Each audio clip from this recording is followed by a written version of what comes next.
Stop! Hi everyone, my name is Artur Kurasiński, and for over 10 years I've been observing and explaining how technology influences us, people and society. I'm greeting you from the studio inside the Innovation Campus in Warsaw, Poland. The podcast series that we are studying today is called the Early Adopters Nook, where we invite innovative startups to talk about their product and how it's changing the world. And my today's guest is CEO of Plum Research, Łukasz Jeziorski. Welcome again, Łukasz. Hello, nice to see you. Nice to see you again. It's nice, déjà vu. And Łukasz, here's my first question. What is Plum Research? Plum Research is a audience measurement company, first of all. Second of all, we are, a so-called big data company. We do a lot around machine learning. We process the data. Nice mainly. Buzzwords. Yes, I know. I hate them. So what you do exactly? We build panels of respondents that we then measure what they are watching, what they are listening to, what they're playing. Okay. And now we're also interested in how they interact with that content, what makes a certain episode, a certain movie, or a certain scene sexy. Yeah. And then we analyze that data and we sell it to studios, to broadcasters, to talent agencies, so they can make their bets and run their businesses. Okay. So you mostly operate in the movie industries. Yes, that is the vast majority of our business is around basically Hollywood, a bit in Latin America, almost nothing in Europe or anywhere else. Why?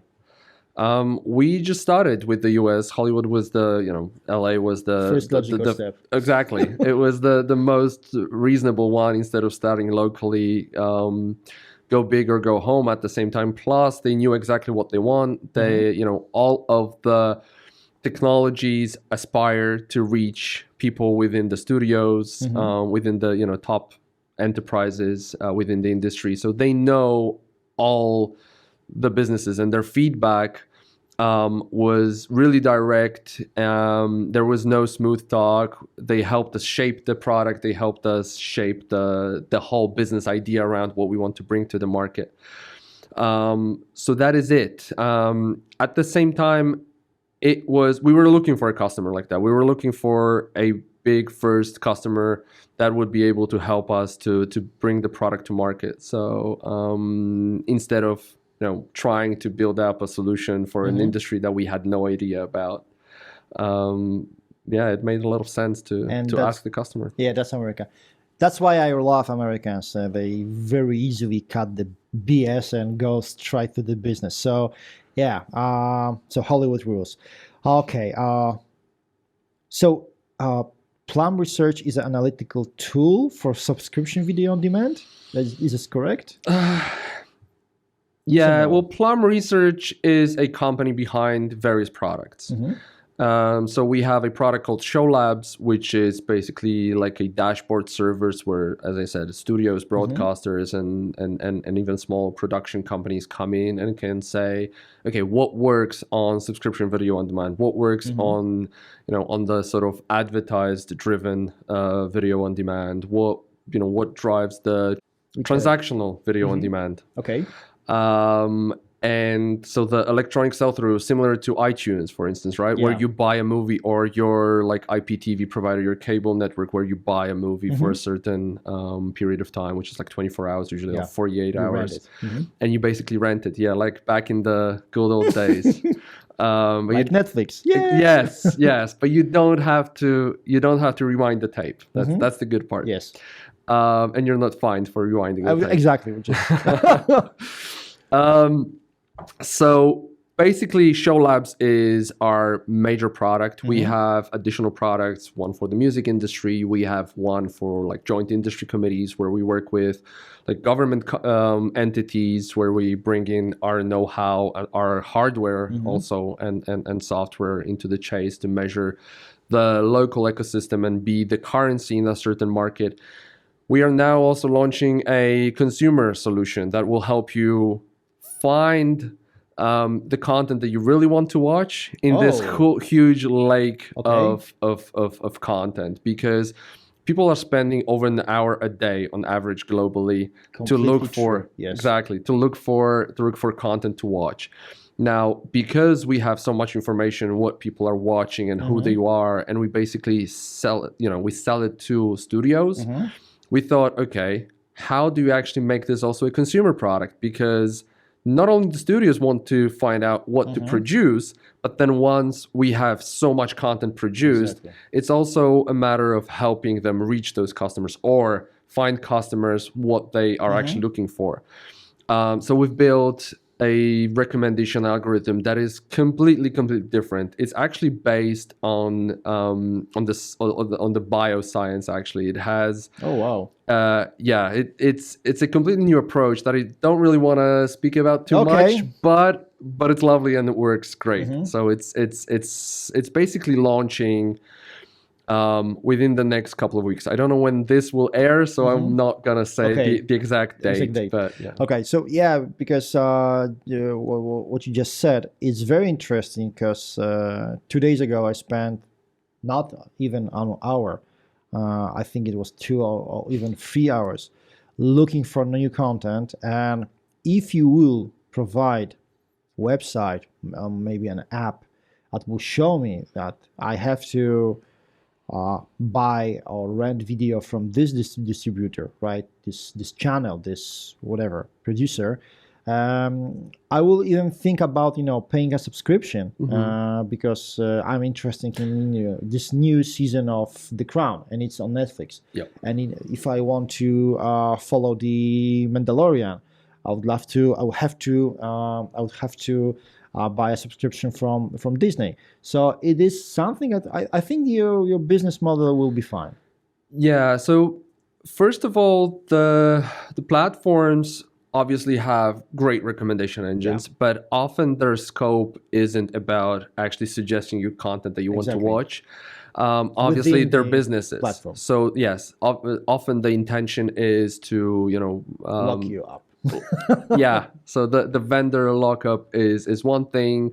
Having the potential like longest lifetime possible, not serving everything at the same time, and then saying, okay, you're already bored, you're just about to leave. Hey, how about this? Or the next time you come in, they know exactly when you're thinking about churning out of their platform, and that's often where you get the best recommendations. So we are interested in actually providing you the right recommendations, and there are platforms like this, but the difference is that we have direct relations with those studios already, and we want direct feedback to the producers, to the showrunners, to tell them, hey, our platform says, our people say this is like this episode has gone the wrong way. Yeah, people are interested in this sort of plot. Why don't you go this way? So it's more of like a very large focus group that says what they're happy about, what they're unhappy about, and giving them the sort of power of getting through to the right people and as a mass, or even with a person of certain status within our platform saying, hey, we believe this is the wrong way, go move this way. So it's empowering them. And plus, we're actually providing pretty nice goods that come directly from studios to those people for bringing an active, member of the community. Awesome. And you mentioned in the Hollywood, and okay, let's get back to the subject. How to get clients from Hollywood? How to a small startup from Poland rushing into this big world, and the Hollywood is like, oh my God, it's the place to be for virtual anyone, and especially people from the entertainment industry. So, how did you guys get in? I mean, it wasn't that hard, to be honest.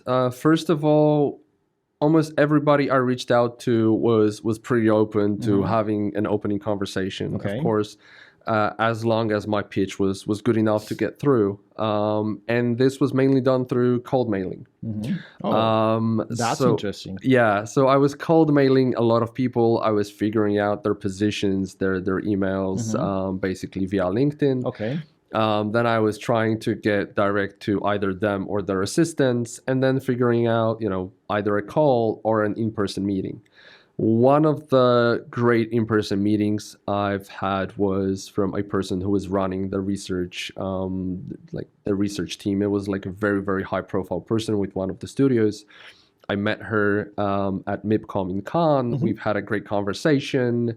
I followed up, then I flew to LA, and then, long story short, a year later, we signed a contract. But in the meantime, we've had multiple, calls, like sort of product development runs with the whole department, with like over 50 people on their side, throwing features at us, throwing business use cases at us, and telling us, hey, this is what we want to do. This is what we want to do. And obviously, internally, it will cost them huge money, especially with like US rates, for instance. Yeah. And we were just happy that they're, helping us build out the product. Once they became our first customer, they also became our great advocate within the industry. So they were like, an outside evangelist saying, hey, guys, this is a great platform. You should use it. This is what we're using. People often move from company to company. They wanted to take us with them. So it was pretty much natural. I don't think there is any specific strategy behind it. I don't really think this was even thought through, to be honest. It was like I was looking for the first contact, for the first person, for the first company who would take us through on this journey with them, because we had the data, but we didn't have an end product. We didn't know how we would serve this data, what the business use cases are, and why would we make them up, right? I mean. Okay, so cold mailing, good pitch, good product, and you're ending up with the signed contract. That's pretty easy. It is. Yeah, it is. It is. I mean, all you need is the right stamina to just make it through, because there is a lot of no's. There is a lot of doors just closed in your face even, and you just need to hustle on, as they say, right? Oh yeah, so you guys, the secret ingredients, so you can help yourself. Yeah. All right, so Monty's capital fund and a Western investment manager had invested a total of 10 million zloty in Plum Research. What will you use the money for? Yeah, so first of all, we are very obsessed with the right talent. So we have the most amazing people, we believe, first now in Poland, but also starting now worldwide. And we want to expand having the right talent base. We want to make sure that those people hear about us and join us on this great journey, because our strategy is far, far larger. It's still a secret on the outside. But we do want to conquer the entertainment industry overall. And data is supposed to be a secret sauce.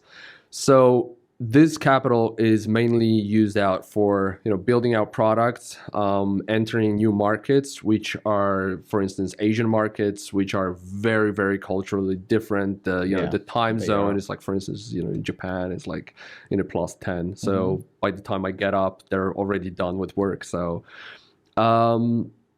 So building out great panels, moving out worldwide. We currently have panels in 20 different countries, but the end goal is having the whole globe of representative panels that can tell us exactly what they want to see, what they want to watch, and transforming that into real business decisions.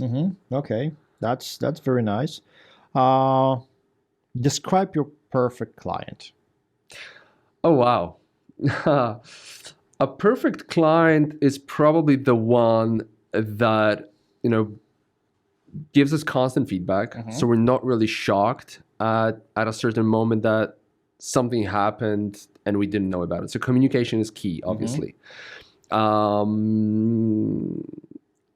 believe, from my side, the perfect client would be one that is not only happy, but is sharing that happiness on the outside. So again, an evangelist within the industry that says, hey, this is a tool that you want to use. And we already have those sort of customers, but the problem is that they're huge companies, they're enterprises that within internal regulations, they're not really able to share the fact that we're working together. We can't do, like, with many customers, we can't do mutual press releases. We can't even share the fact that we're working together. There are some that agree to this. There are some that even allow us to use their logos. But there are some that say, hey, what's the value of our brand? What's the value of our logo? We actually license this, and for instance, in clothing. So why would we allow you to use it on your website? So a perfect client is a partner.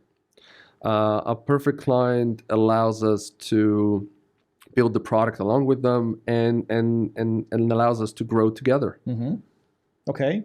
On your website, you can read, "We are the only company on the market who has access to such granular data." Is this true? Really no other company has access to this kind of data on your startup? Well, the quote is true. What you have said is not technically true. So the key is in the granularity. The fact that we have very large panels, and then we go and we report not only at, for instance, for series at the title level or season level, but we go down to the episode level, and we can do this only because of the size of the actual panel. Okay. And then even go down to the actual scene moment in which people want to, are stopping, for instance, watching, they're pausing, and we can do really, really granular analysis on this. So, another thing is that, for instance, the US, the currency on the market basically analyzes what is being done at a national level, what is being watched, how many people watch the Super Bowl, how many people watch like big titles that are watched throughout the nation. What is kind of unseen is the fact that the local stations are where people tap into. US is the actual power of television is in those local stations where people tune in for the local news. They're not really interested what is happening, across the country, because that's like, Fox. they are interested in the local weather and not what is happening, a couple in thousand. Washington, DC. Yeah, exactly. Well, unless they were in Washington. Oh yeah, unless so the granularity is very, very important in order to make this everything a reasonable business, because those small stations struggle to get real insight because the panels are representative for the nation, not for the state or their metro area or even like a small city. The sizes of panelists that we have, for instance, in the US, go into tens of millions. Oh wow. Comparing to other so the currency on the market has a panel that is nationwide, that is smaller than our panel in Albuquerque, New Mexico alone. Oh my God. So that way we can actually measure what people are interested in and identify, the needs, the trends, rather than just say, oh, this is how many people watch your ad. Now, we don't focus on ads, and that is purposeful. That is a big business, but everybody understands that people come and watch ads, but they come for content. And content is the key, and you should focus first on what drives people to your station, to your platform, before you focus on monetizing them well. So if you get them hooked on the right content, on the right content strategy, on how you distribute this, on how you broadcast this, then you can make a living out of ads, for instance. Or if you do it right, you can even make a better living out of subscriptions. Okay. Last question. So what is your favorite video game and why is it Counter-Strike? It is Counter-Strike, yes. That's the story behind it. Story behind it. Yeah, I've seen it first. I went to play StarCraft at an internet cafe. I saw people, watching Half-Life, and then I saw them switching over to one of the mods, which was Counter-Strike back then, and I just had to try it, and I fell in love. And it's basically, like 20 years I've been playing it. I do it at least once a week, and I've actually done it yesterday. It's mainly not for the sake of playing the game, but it's mainly now for the sake of keeping up the relationships with the people I play it with, because it is a team game. It's always been a team game. with the most recent game being Global Offensive, it's even more a team game. Like, just a single player skill is not enough to win a game, or often even win a round, because it's more of a tactical game now. So then again, the sort of bonds that I've made also with a lot of those people within those internet cafes or even online, I try to nurture that.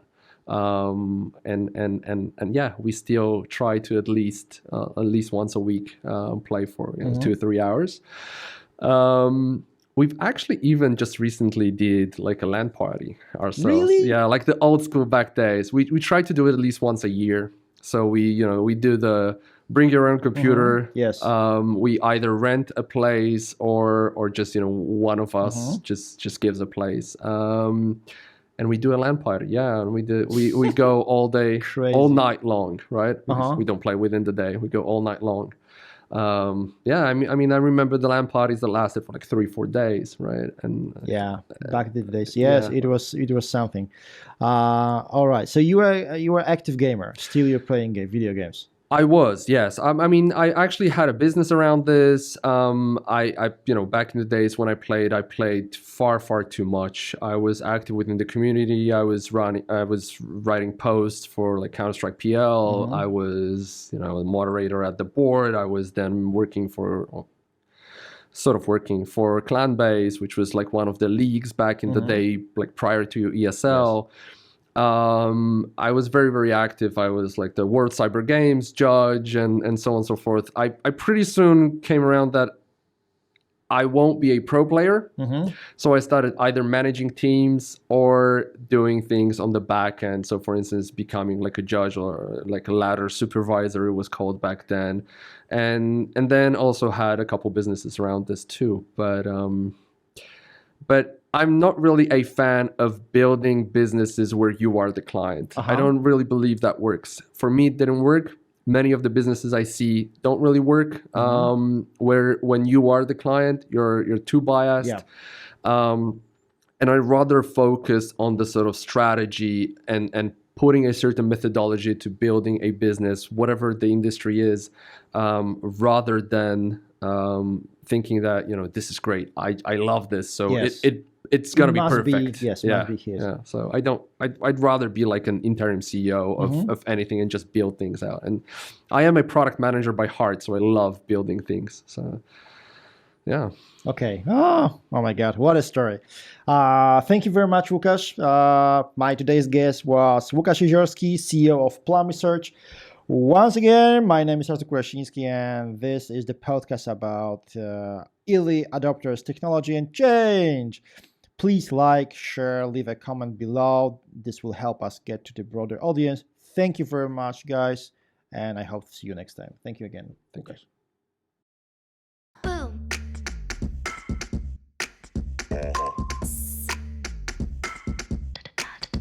Wow. Stop. What?